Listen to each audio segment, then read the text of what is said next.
వ్యాపార సంస్థలలో లక్షల రూపాయలు, కోట్ల రూపాయలు పెట్టి మనం అడ్వర్టైజ్మెంట్ చేపిస్తుంటాం, లైటింగ్స్ ఇస్తున్నాం, ఇంటీరియర్స్ అంతా కూడా చాలా బాగా లక్షల రూపాయలు ఖర్చయినా, కోట్ల రూపాయలు ఖర్చయినా కూడా పెద్దగా ఆర్భాటంగా పెట్టి నడిపిస్తుంటారు.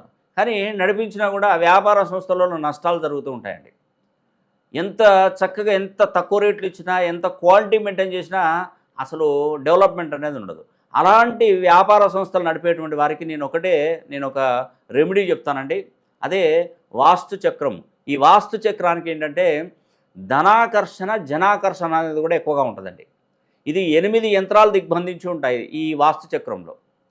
ఈ వాస్తు చక్రం అనేది కూడా ప్రత్యేకంగా మన దగ్గర ఉన్నటువంటి పండితులు 41 రోజుల పాటు సుమారుగా ఈ యొక్క 41 రోజులు హోమం జరిపించిన తర్వాతనే ఇస్తారండి. ఇది నిజమండి. నేను ఆ వీడియోలు కూడా చాలా వరకు మన యూట్యూబ్ ఛానల్లో పెట్టడం జరిగిందండి. దీనికి సంబంధించినటువంటి కుంకుమ ఉంటుంది. ఇది మన షాప్కి మెయిన్ ఎంట్రన్స్